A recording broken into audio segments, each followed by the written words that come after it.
श्री गणेश जी को नमस्कार है। श्री गणेश जी के चरण कमल के परागकण, जो देवेंद्र के मस्तक पर विराजमान मंदार पुष्प के परागकणों के समान अरुण वर्ण के हैं, वे विघ्नों का नाश करें। नारायण, नरश्रेष्ठ श्रीनर, भगवती सरस्वती और व्यास जी को नमस्कार करके जय, पुराण एवं इतिहास आदि ग्रंथों का पाठ करना चाहिए, जिनकी आराधना करके स्वयं ब्रह्मा जी इस जगत के सृजन करता हुए, भगवान विष्णु पालन करता हुए तथा भगवान शिव संहार करने वाले हुए, योगीजन जिनका ध्यान करते हैं और तत्वार्थ जानने वाले मुनिगण जिन्हें परामूल प्रकृति कहते हैं, स्वर्ग तथा मोक्ष प्रदान करने वाली उन जगत जननी भगवती को मैं प्रणाम करता हूँ।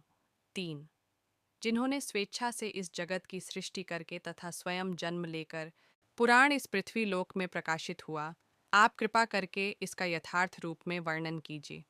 सूत जी बोले, समस्त धर्मशास्त्रों के वक्ता, सभी वेदविदों में श्रेष्ठ, धर्मज्ञ, ज्ञान संपन्न, महान बुद्धि वाले महामुनि भगवान महर्षि व्यास जी 18 पुराणों की रचना करने पर भी किसी प्रकार से संतुष्ट नहीं हुए। उन्हें चिंता हुई कि यह महापुराण परम श्रेष्ठ है, जिससे बढ़कर दूसरा कुछ भी इस पृथ्वी तल पर नहीं है। भगवती का परम तत्व तथा विस्तृत माहात्म्य इसमें विद्यमान है। देवी तत्व से अनभिज्ञ मैं इसका वर्णन कैसे कर सकूंगा। ऐसा सोचकर उनके मन में बड़ा क्षोभ हुआ।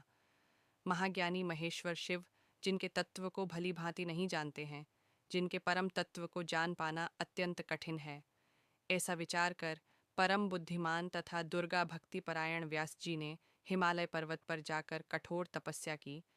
आपकी आराधना के प्रभाव से ही दुर्जय दैत्यों को युद्ध स्थल में मारकर तीनों लोकों की रक्षा करते हैं। भगवान शिव ने भी अपने हृदय पर आपका चरण धारण कर तीनों लोकों का विनाश करने वाले कालकूट विष का पान कर लिया था। तीनों लोकों की रक्षा करने वाली अंबिके भगवती ने व्यास जी के संशय का नाश करने के लिए इच्छा रूप धारण किया। उनकी आकृति हजारों सूर्यों की प्रभा से युक्त थी, करोड़ों चंद्रमाओं की कांति से सुशोभित हो रही थी, हजारों भुजाओं से संपन्न थी, दिव्य शस्त्रास्त्रों से सुसज्जित थी, दिव्य अलंकारों से शोभायमान थी, एवं उनके शरीर पर दिव्य गंधों का लेप लगा हुआ था। वे सिंह की पीठ पर विराजमान थीं और कभी कभी शव पर सवार भी दिखाई पड़ती थी। वे भगवती 4 भुजाओं से सुशोभित थीं। उनके शरीर की प्रभा नवीन मेघ के समान थी। वे क्षण क्षण में कभी 2, कभी 4, कभी 10, कभी 18, कभी 100 तथा कभी अनंत भुजाओं से युक्त होकर दिव्य रूप धारण कर लेती थी। वे कभी विष्णु रूप में होकर उनके वाम भाग में लक्ष्मी का रूप धारण करके विराजमान दिखाई पड़ती थीं, कभी राधा सहित कृष्ण के रूप में हो जाती थीं, कभी स्वयं ब्रह्मा का रूप धारण करके उनके वाम भाग में सरस्वती के रूप में दृष्टिगत होती थीं, और कभी शिव का रूप धारण कर उनके वाम भाग में गौरी रूप में स्थित हो जाती थीं। इस प्रकार उन सर्वव्यापिणी ब्रह्म स्वरूपिणी भगवती ने अनेक प्रकार के रूप धारण कर व्यास जी का संशय दूर कर दिया। सूत जी बोले, इस प्रकार पराशर पुत्र व्यास जी भगवती का दर्शन करके उन्हें परम ब्रह्म के रूप में जानकर जीवन मुक्त हो गए। तदनंतर भगवती ने उनकी अभिलाषा जानकर उन्हें अपने चरण तल में स्थित कमल के दर्शन कराए। मुनि व्यास जी ने उस कमल के 1000 दलों में परमाक्षर स्वरूप महाभागवत नामक पुराण को देखा।